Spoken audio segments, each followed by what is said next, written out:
Bom dia a todos, boa tarde, boa noite. Não sei que hora você vai estar vendo esse vídeo. O meu nome é Pedro Soares Cunha, sou missionário católico e hoje nós vamos dar início a uma série de estudos sobre a doutrina da Igreja Católica. Vamos trabalhar este manual de instrução religiosa de Bullinger. E a primeira lição de hoje, nós vamos falar sobre o destino do homem, né? Primeiro parágrafo, nós vamos ver o problema do destino. Aí dentro do problema do destino, vamos estudar a origem do homem, fim do homem e meios que o levam ao fim. E o segundo, vamos ver o catecismo da solução do problema do destino. Terceiro, vamos estudar a natureza do destino. E dentro desse tópico vamos ver o destino não é de ordem natural. O homem chamado à felicidade do céu. No quarto parágrafo vamos ver caráter do destino. E dentro deste tópico vamos ver gratuito por parte de Deus. Segundo, obrigatório por parte do homem. Quinto parágrafo, vamos ver obrigações que impõem. O estudo da religião, obediência aos preceitos da religião. E o sexto parágrafo, vamos ver a irreligião vem a ser, primeiro, ingratidão e, segundo, loucura. Então vamos ver o vocabulário, a palavra destino. No sentido lato, a palavra destino significa o fim a que tende todos os seres. B. Em sentido particular, com referência ao homem, o destino é a questão da vida futura, isto é, das recompensas ou dos castigos ali nos são reservados. Catecismo ou catequese? Vamos ver esse vocabulário. Do grego, catechesis, instrução. A instrução religiosa por meio de perguntas e respostas. Na igreja primitiva, era sempre oral. E ensino. Ministrava-se aos catecúmenes antes do batismo, como uso de se batizarem as criancinhas. Ficou a catequese para os anos que antecedem a primeira comunhão. B. Como livrinho, o catecismo apareceu na época do protestantismo. Espalhou-se muito, então, para opor-se aos opúsculos em que os protestantes iam publicando suas ideias e heresias. Além do catecismo do Concílio de Trento, que é esse catecismo que combateu as heresias protestantes, que encerra a explicação teológica de toda a doutrina cristã, os que tiveram mais celebridade são, primeiro, o Catecismo de São Suplício, publicado no século XII, sob a direção de M. Ollier, Monsenhor Ollier. Segundo, Catecismo de Meaux, publicado por Bossuet, em 1686. Terceiro, enfim, no século XIX, depois da Concordata, o Catecismo Imperial. Este catecismo preceituava, entre outros deveres, os que cumpria observar para com Napoleão I sob a pena de condenação eterna. Foi imposto toda a França em 1806, por decreto do seu imperador, com o beneplácito do cardeal legado Caprara. Este deu aprovação canônica sem consultar o Papa Pio VII e contra o parecer do cardeal Gonçalves. Contra esse compêndio, em francês, protestaram com algum vigor diversos bispos daquela nação e da Bélgica. A restauração o fez desaparecer. Desenvolvimento. Segundo ponto, vamos ver, o problema do destino. Pode-se anunciar o problema do destino como segue. Desde que a vida presente não passa de viagem, é preciso que saibamos qual é a nossa origem, de onde vimos, qual o nosso fim e para onde vamos, e quais meios nos vão de levar a este fim. Tal problema apresenta-se espontânea e inevitavelmente ao espírito, e não há outro cuja boa solução seja tão importante. Na verdade, destino é só o fim do homem, mas o ponto de chegada está forçosamente relacionado ao ponto de partida. E é certo também que não se alcança um determinado lugar, senão pelos caminhos que ali vão ter.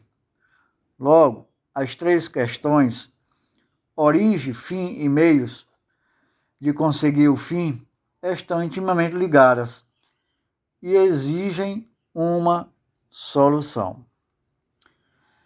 Terceiro ponto. O catecismo resolve o problema do destino. Quem nos dá a solução do problema do destino é a religião. Ora, encontramos a religião exposta num livrinho que se chama Catecismo. O célebre Geoffrey escreveu: existe um livrinho que as crianças têm de decorar e depois têm de recitar na igreja. Lede esse livrinho, é o Catecismo. Nele, a vez de achar a resposta a todas as perguntas que formulei. A todas, pois, não digo bem, a todas sem exceção. Indagai de um cristão, de onde vem a espécie humana? Sabe para onde vai? Sabe e como é que ele vai? Sabe? Dirige-vos a esse meninozinho que até agora não cogitou muito disso, e perguntar-lhe por que está neste mundo, o que lhe sucederá depois da morte. Ele vos dará uma resposta sublime. É isso que é uma grande religião. Para mim, está caracterizada por este fato que não deixar sem resposta nenhuma das questões que interessam à humanidade. Quarto ponto. Natureza do destino. A primeira coisa que queremos conhecer a respeito do destino é a natureza dele. A razão e a revelação estão de acordo para nos mostrar Deus como o nosso Criador e como o Criador inteligente e sábio, impossível, portanto, que nos tenha criado à toa, sem propósito, sem fim pré-estabelecido. E qual é este fim?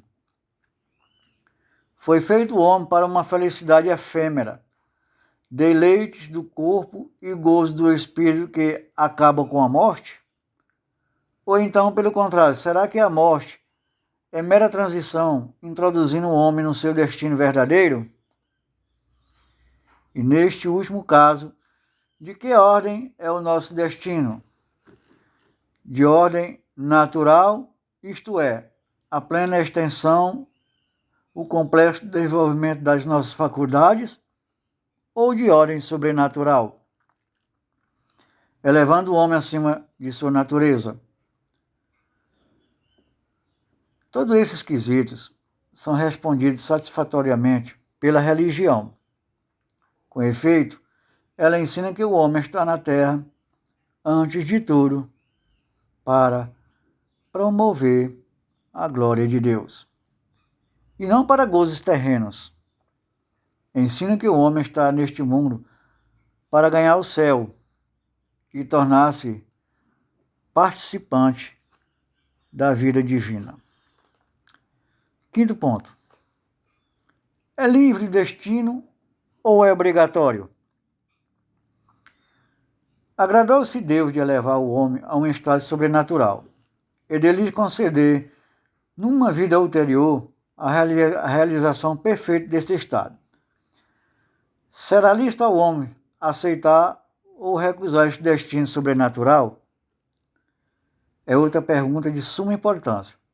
O catecismo resolve e diz: se o destino sobrenatural é gratuito por parte de Deus, é no mesmo tempo obrigatório por parte do homem.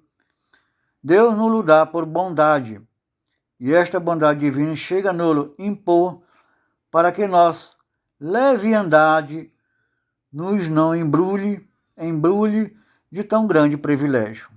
Logo, não temos a liberdade de aceitar ou recusar. Sexto ponto. Obrigações que nos incumbem para consecução da nossa meta. Desde que o destino é de ordem sobrenatural e de caráter obrigatório, é lógico que o homem tem de escolher os meios adaptados ao fim que Deus propôs. A primeira obrigação assim imposta ao homem é o estudo da religião, que determina as relações entre o Criador e as suas criaturas. B. Quando conhecida a religião, existe a segunda obrigação, e é a obediência a seus preceitos. A adesão do Espírito às verdades que ela professa e prática dos seus mandamentos. Já que Deus quis que nossa vida fosse tempo de provação, e já que nos concedeu o poder de escolher, e o mérito de nossa escolha cumpre, tomemos os meios de atingir a meta que Deus nos propôs e ganhamos deste modo a recompensa eterna. Sétimo ponto. Que se deve pensar da irreligião? Manda o nosso destino futuro que estudemos e praticamos a religião. Somente ela, de fato, nos devendo o mistério da existência. Por ela, unicamente, ficamos cientes de que Deus nos pôs no mundo para o conhecermos e amarmos e o servirmos. E por este meio adquirimos a vida eterna. Daí resulta que a irreligião é a ingratidão, porque o homem religioso pretende passar bem sem Deus, suprimi-lo ou ignorá-lo. B.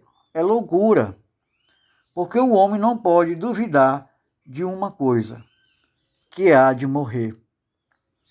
E agora, nem com toda a incredulidade dele, não será capaz de provar que também a alma acaba no mesmo tempo que o corpo.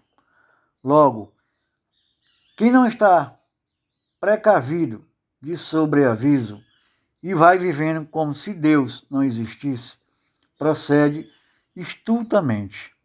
Está em perigo grave, eminente e horrendo.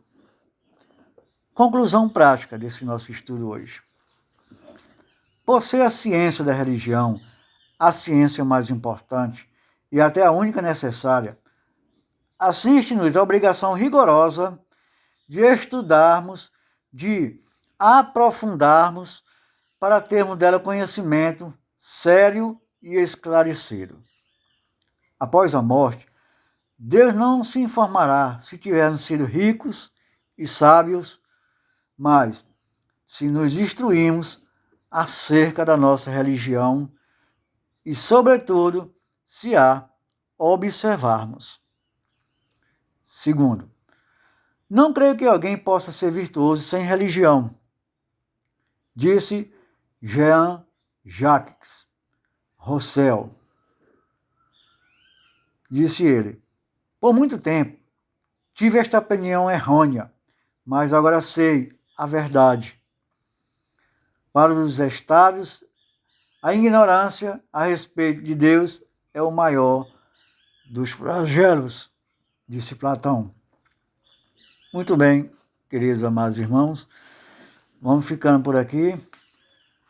Na próxima aula, no próximo estudo, vamos estudar um pouco sobre a religião cristã.